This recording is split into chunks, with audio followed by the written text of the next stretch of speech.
Australia's Prime Minister wraps up his trip to China as tensions thaw between Beijing and Canberra.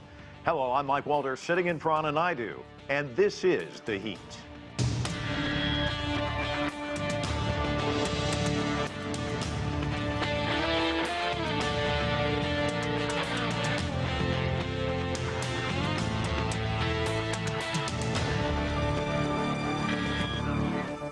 Australian Prime Minister Anthony Albanese met with Chinese President Xi Jinping on Monday in a show of renewed ties between the two nations.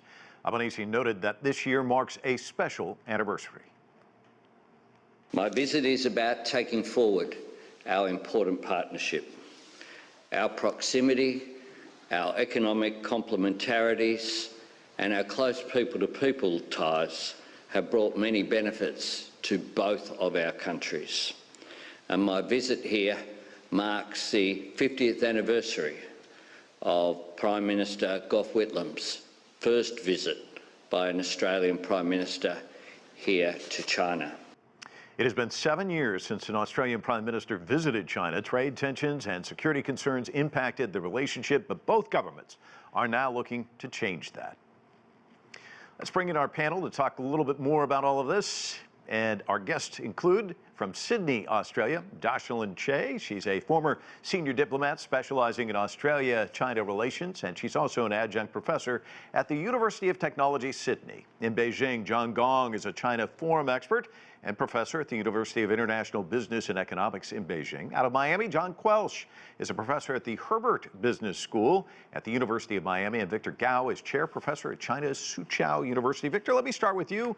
We mentioned first time since 2016 we've seen an Australian Prime Minister visiting China, and the Global Times reported that Chinese President Xi Jinping had this to say to the Prime Minister. He's quoted as saying, "Your visit can be described as carrying on the past and opening up the future," kind of the bookends, looking at this rich 50-year history and also looking at the future. Can you break down the sentence for us and the importance of this visit? Thank you very much. I think the Prime Minister of Australia's visit to China is truly a milestone in China-Australia relations. It brings China-Australia relations back to normalcy, because for the past 50 years, China-Australia have both demonstrated a high level of pragmatism and realism in dealing with each other. And China by now is definitely the largest trading partner of Australia. Prime Minister Albanese mentioned the former Prime Minister Whitlam. I was the interpreter for former Prime Minister Whitlam when he met with Deng Xiaoping back in 1985.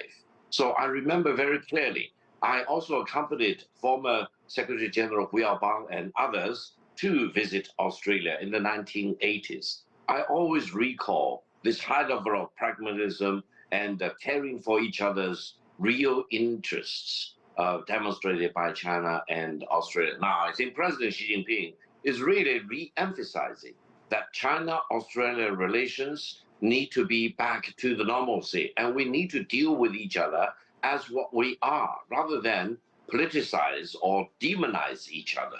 And I think this really bodes well for China and Australia, and Australia is back to doing business. And I was so happy to see the Prime Minister of Australia selling Australian goods at the Import-Expo in Shanghai. This is really what we understand Australia to be, and I hope Australia will achieve great success in its relations with China while maintaining its close strategic alliance with the United States. Australia can have both, rather than they need to pick and choose between China and the United States. They can enjoy both good relations with both Beijing on the one hand and Washington on the other hand. Victor, give me your impressions. I mean, that's quite a while back, but being in close proximity to him, he obviously was a visionary. That was a time also when Kissinger and Nixon were starting to make overtures towards China, but he was really kind of out front, wasn't he? Yes, indeed. I think, according to my memory of former Prime Minister Whitlam, Australia suffered a Nixon shock, because Australia, being a close ally of the United States, they never anticipated that the United States would reach out to China, breaking the ice and eventually promoting the normalization of relations between China and the United States. That prompted Prime Minister Whitlam back in 1973 to rush to Beijing to discuss and negotiate with the Chinese government to pave the way for the eventual normalization of relations between China and Australia. I hope Australia will no longer suffer another shock. Australia should be anticipating this. I don't think China and the United States will have a war. There is inevitability of peace between China and the United States. Therefore, Australia should promote peace and greater peace between China and the United States and really enjoy all the benefits that they can of having China as the biggest trading partner on the one hand and having the United States as the strongest strategic ally for Australia. This is truly the megatrend for Australia, and Australia now is setting a good example for all the other Western countries, and I hope more heads of states or heads of government of other Western countries could come to China. Now, China being the biggest trading partner of Australia is inevitable. No one else can replace the Chinese market as far as Australian products are concerned. Beef, agricultural products, minerals, oil, gas, you name it.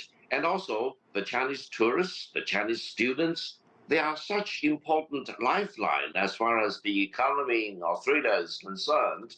That means any politician in Australia who disregards the importance of the China-Australian relations will really create calamity for the fundamental interests of the Australian people. And on the Chinese people's side, we respect the Australian people. We love the Australian people. We want to deal with Australia as an equal, even though China's economy is much larger than the Australian economy. But the Chinese economy, Australian economy are highly complementary to each other. So I see the good days ahead of us for China-Australian relations. And Jocelyn, you also have been at the early stages of this historic relationship between Australia and China. You became the first cultural counselor at the Australian Embassy in China. Kind of talk to us about those early days. What were your expectations? And now looking back on these 50 years, I mean, it has to be a surprise. I mean, I'm sure you saw the growth in this relationship, but it's been very dramatic over the last 5 decades. Thank you, and a pleasure to join this distinguished panel. And I'd like to say particularly how much I appreciate the brilliant summary that Victor has just given us. And it's such a pleasure to catch up with someone who, like me, has been involved at so many different stages of this evolving relationship. I really think that we owe a great deal to the translators and interpreters. We shouldn't forget the important role that they play in all our exchanges, because without them, there would be no understanding. And that it's understanding, really, that's at the heart of our relationship. My contacts with China go back to 1972. Actually, at the time of the establishment of diplomatic relations between Australia and China, I was a member of a delegation from the University of Sydney that was looking at the education system in China, led by our former professor of education. And in fact, we sent a cable, remember the days of cables, from Beijing to Gough Whitlam to congratulate him on establishing diplomatic relations. When we had a little celebration party with our friends and colleagues from the Chinese Ministry of Education. So yes, I've been involved in it from the beginning. And to me, it was an extraordinary shift in our outlook on the world, because before that, I think Australians had tended to see themselves as an outpost of the British Empire. Of course, we had a very important relationship with the United States, and we will never forget that at the end of the Japanese War, without assistance from America that led to the signing of the ANZUS Treaty, we would not have been able to resist the invasion of the Japanese forces. That's always been a problem for Australia, a very large country with a very extended sea boundary. We practically depend on our allies if we need to in a crisis. So, but what Whitlam did was to focus on our attention on our geography, not just our history. And since then, Australia has been largely focused on its relations with Asia. Yeah. We do most of our trade with Asia.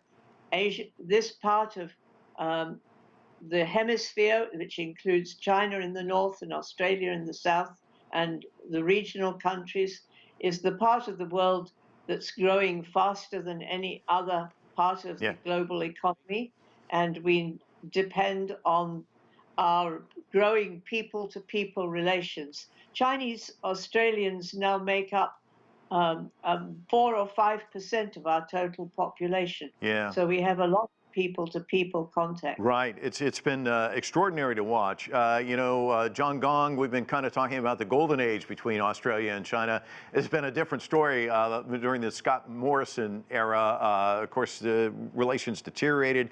He accused China of meddling in the politics there. He enacted this national security ban on Huawei. He also wanted international inquiry into the origin of the COVID pandemic. And of course, China retaliated against Australia. It was kind of tit for tat.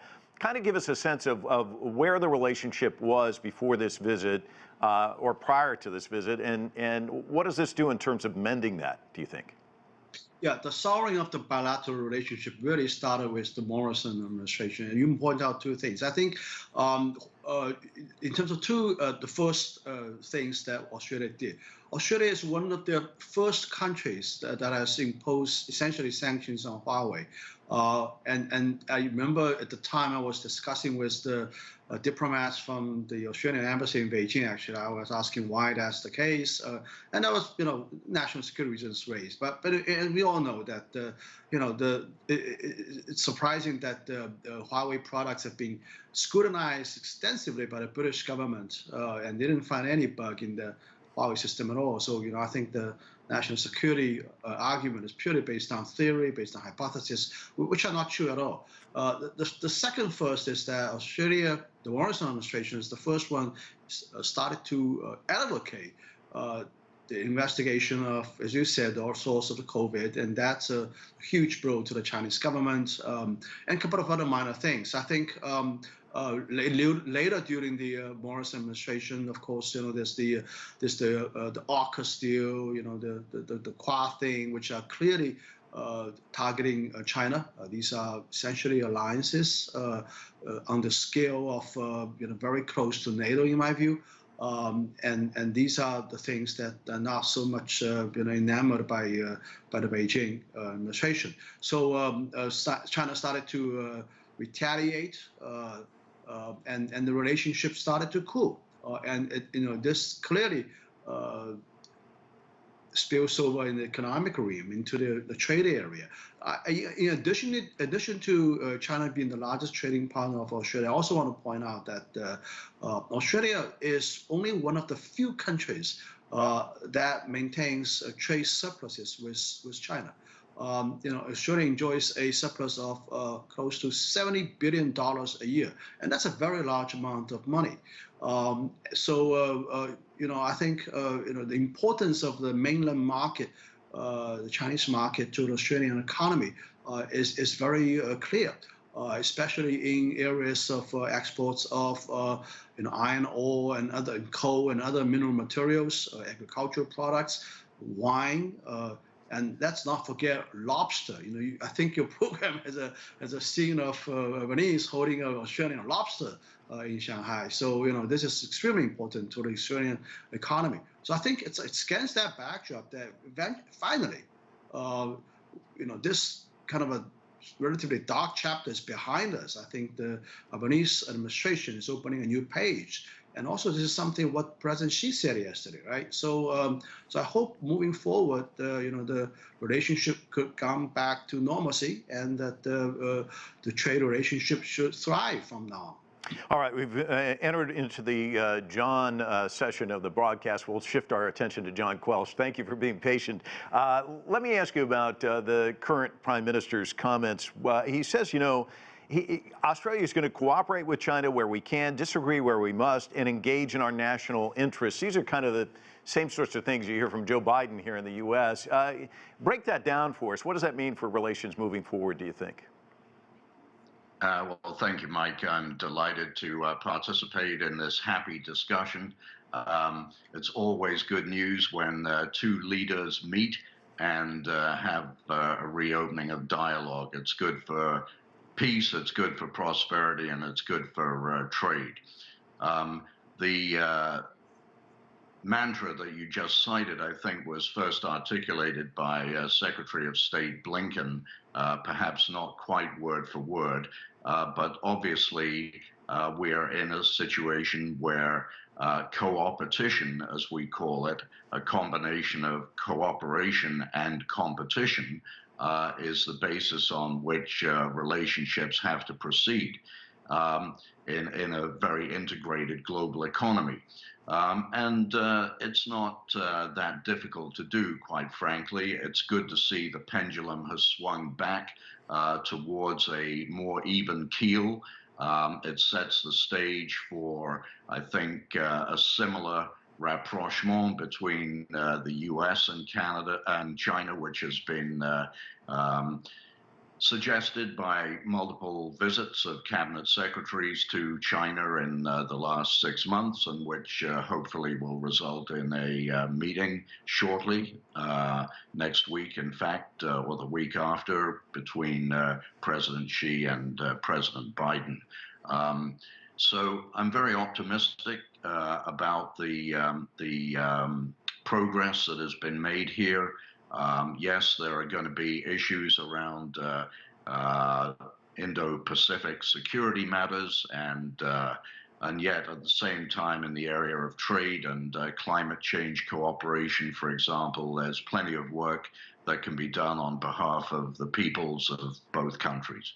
Victor, we've got this quote from the Sydney Morning Herald from the Prime Minister. I'm going to put it up on the screen, and then I'm going to read it to you. He said, I believe that we can all benefit from a greater understanding of China.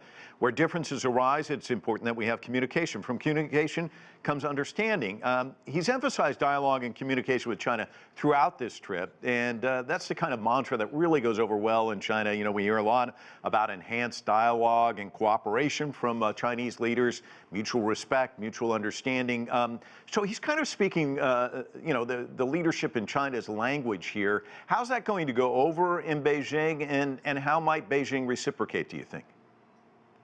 Thank you. First of all, China is opening the door very widely for Prime Minister Albanese and the Australian delegation. Secondly, China looks at Prime Minister Albanese this time as a statesman, as a politician, as a salesperson, as a tourist, and as someone who is very pragmatic and very realistic. So in that sense, I think we in China all open our arms to welcome the Australian friends, because between China and Australia, China is not an enemy of Australia, and China does not have any evil designs against Australia as a government, as a political system, as ways of life, in terms of values, etc. China and Australia will always be different, but these two countries are highly complementary to each other. To emphasize that we are different is one thing, which is objective, but to emphasize that we can deal with each other as an equal. And China, being 1.4 billion people, want to be an equal of Australia, which only has about 25 million people or so. This is good for China, but also equally good for Australia. So I think this kind of pragmatism and realism and eagerness to deal with China and Australia as what they are, rather than as you pretend them to be, or as you want to fabricate them to be, is really the right thing between China and Australia. I hope Australia will also invite the Chinese Prime Minister and the Chinese President to visit Australia in the foreseeable future, because I remember in the 1980s, Australia was always an important destination for Chinese leaders to visit, and people-to-people relations between China and Australia were very much in their best time. I do believe that with Prime Minister Albanese visit, China and Australia can aim high and higher again to build the golden era or even the diamond era for China-Australian relations. This definitely will be very good for Australian businesses and people in Australia. This will help create thousands of jobs in Australia and will make sure that the Australian people will benefit from the robust, mutually beneficial relations between China and Australia. Jocelyn, I'm sure you'd like to see that as well. I mean, you were the point person early on in this relationship, responsible for trade relations with China. If I'm not mistaken, one of your first assignments was to negotiate a trade agreement. What was that like, and did you have any idea at that time that this trade between these two countries would just grow and grow and grow?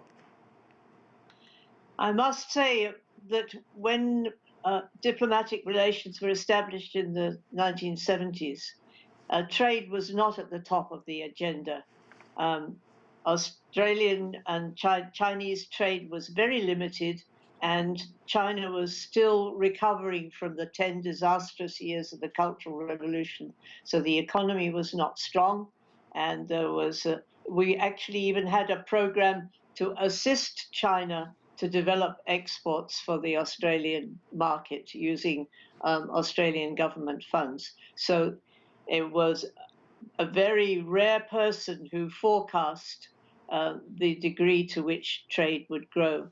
I'd like to just go back to the question that you asked, Victor, about communication, because I was struck reading the transcript of the press conference that Albanese held in Beijing, reporting his first and also his second meetings, by the warmth and cordiality of the exchanges. The fact that the first meeting with President Xi went on for more than an hour, much longer than was anticipated in the program, and the fact that both leaders used lighter tone in their remarks. I think the atmosphere was just as important as what was actually said. The fact that, each side made slightly joking, humorous remarks in their conversation. I take this also as a sign that both sides want to defuse tension. And I'd just like to add to that yesterday, apart from our Prime Minister being in China, in some for a large part of the Australian community, we were very caught up with a major horse race, the Melbourne Cup race, which they call the race that stops a nation, and point out to you that the winning horse had a very auspicious name. It was called Without a Fight. And I take that in a joking way as an indication that we can put any kind of warrior diplomacy or on either side behind us and look to the future as a future friendship. Definitely a good omen there. John Gong, let me ask you about, as we kind of look at this thaw and just kind of this new relationship, she talked about the tone and the talk.